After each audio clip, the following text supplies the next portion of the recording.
del caso José Raúl Mulino se ha escrito y se ha dicho mucho. Pues mi siguiente invitado es el abogado Luis Fuentes Montenegro. Como siempre, bienvenido Luis. Buenos días. Pues Luis Fuentes Montenegro es mi siguiente invitado. Con él vamos a hablar de este caso de José Raúl Mulino y lo que está, pues todo esto, este peligro. Buenos días, Fernando. ¿Cómo estás, amigos televidentes? Bien, bueno, ¿qué va a pasar o qué debe pasar en un momento en el cual se ha acusado de que hacer esta inhabilitación podría convertirse en un golpe de Estado, en la intromisión de un órgano hacia otro, en un medio de un proceso democrático que estamos ya en su recta final? Es decir, ¿cómo lo ves tú como estudioso del derecho? Bueno, en primer lugar, hay una situación de juridicidad muy preocupante en estos momentos en la sociedad panameña. Ahora bien, ¿qué vendría siendo o qué es la juridicidad? No es una palabra romántica ni abstracta, es el conjunto de normas, de leyes que deben acatarse en una sociedad para garantizar la convivencia o la mejor convivencia entre las distintas personas que habitan en ese país. Cuando eso no se produce, entonces existen contravenciones, existen abusos, existen exabruptos contra esa juridicidad existente. Ahora bien, ese problema es un problema que puede desencadenar en convulsiones sociales, que en estos momentos creo que ningún panameño quiere, incluso ni siquiera aquellos que están avalando la ruptura de esa juridicidad.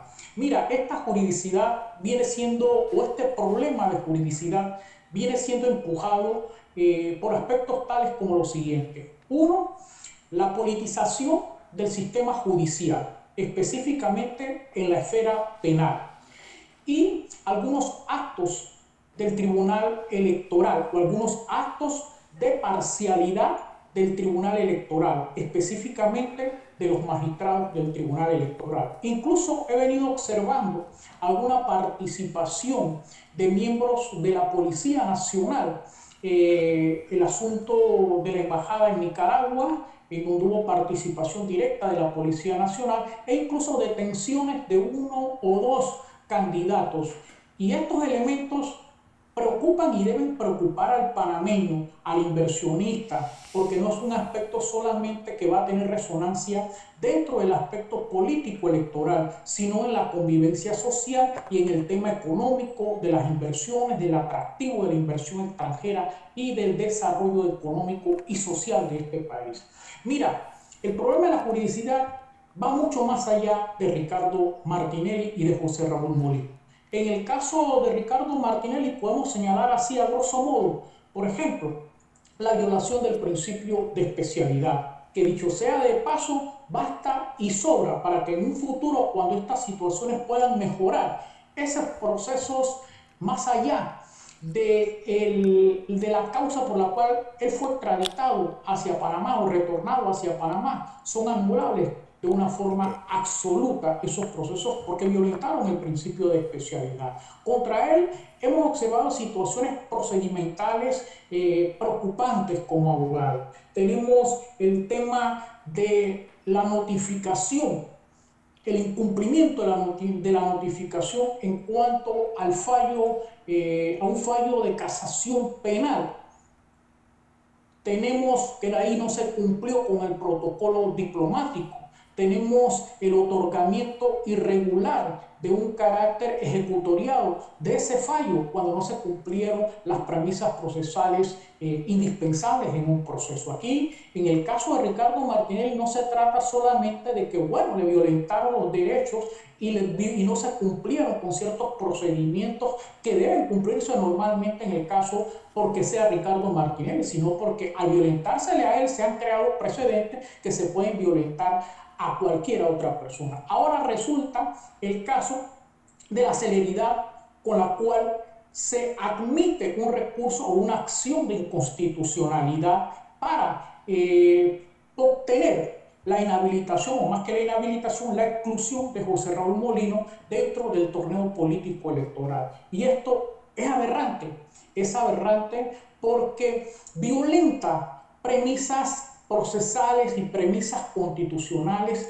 que son indiscutibles. Por ejemplo, el tema electoral es un tema privativo del Tribunal Electoral. Aquí me sorprende que los magistrados del Tribunal Electoral no hayan defendido ese carácter privativo de la competencia que ellos tienen sobre la materia electoral frente a esa comisión del recurso de inconstitucionalidad. Ellos debieron ser o deben ser los primeros en pronunciarse contra esa admisibilidad del recurso de inconstitucionalidad.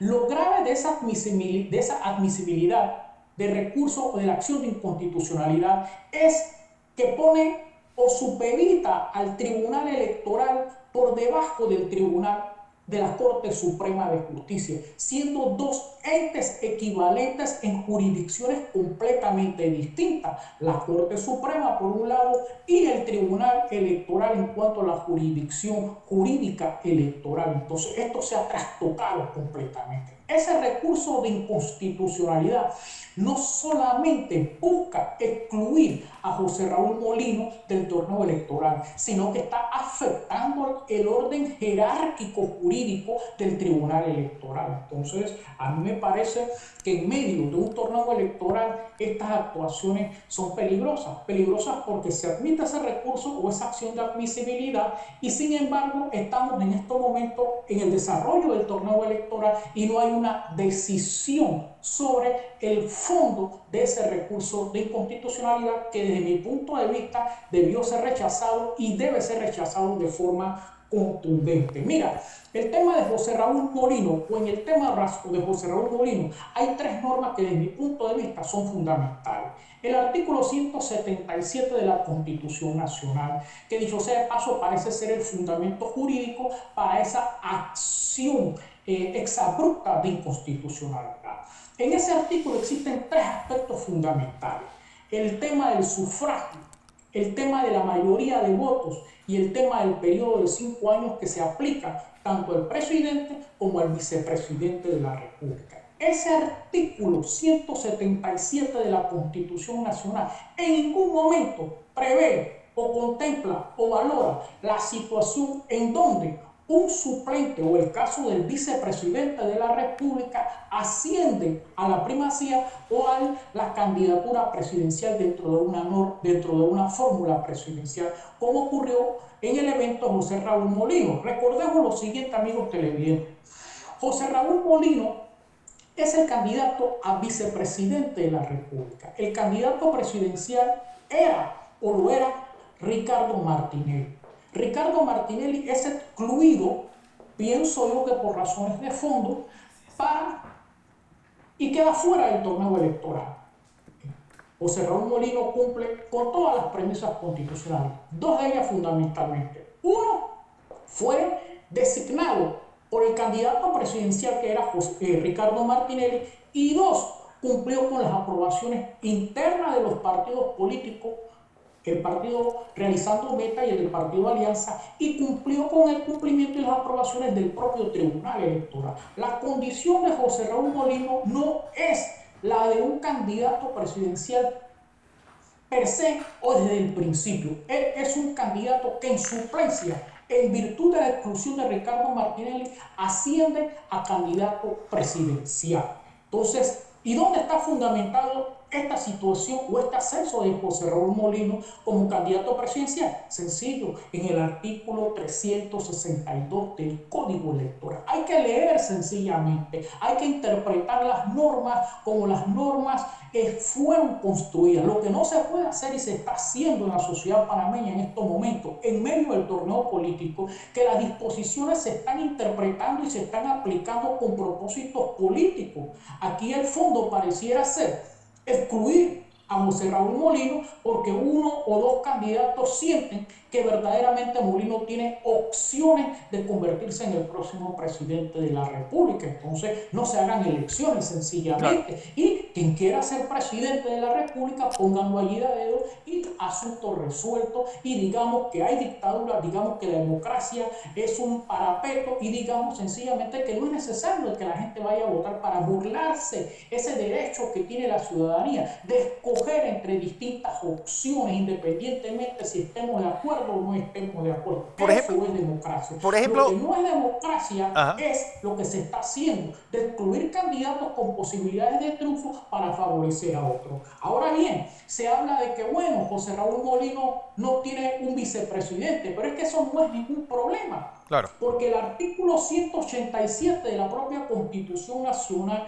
contempla la figura del ministro encargado en los eventos de la ausencia del presidente, en la posibilidad de que José Raúl Molino, quien tiene muchas posibilidades, se convierta en presidente de la República. Entonces, más allá de Molino, más allá de Ricardo Martinelli, hay un asunto de fondo, que es el trastocamiento de la juridicidad. Hay un problema fundamental en donde se ha politizado la aplicabilidad y la interpretación de las normas jurídicas, incluyendo las normas jurídicas constitucionales. Y eso es peligroso. Peligroso no porque se trate de Martinelli o porque se trate de Molino, peligroso porque estamos socavando la institucionalidad, la estabilidad jurídica, la certeza de los derechos fundamentales que tiene usted, amigo televidente, usted, Fernando, y que tengo yo. Entonces, no puede ser que en un torneo electoral, porque ya estamos en el desarrollo del torneo electoral, mediante la instrumentalización del sistema judicial, se esté afectando los resultados o se esté afectando ese desenvolvimiento. Bueno, a mí me parece que el tema de la acción de inconstitucionalidad contra José Raúl Molino, y perdona que lo diga así tan tajante, son meras ganas de joder, y eso el panameño tiene que tenerlo claro. Por eso un grupo de abogados hemos alzado nuestra voz defendiendo la institucionalidad, defendiendo la juridicidad y señalando de forma directa y categórica que esa acción de inconstitucionalidad que pretende afectar la candidatura de José Raúl Molino es aberrante, es un acto atentatorio contra la personalidad interna del Estado y que está normado en el Código Penal y que en un futuro próximo se puede constituir en delito. Así es. Luis Fuentes Montenegro, abogado, gracias por esta participación. Bueno, gracias a ti, Fernando, y a los amigos de NetTV.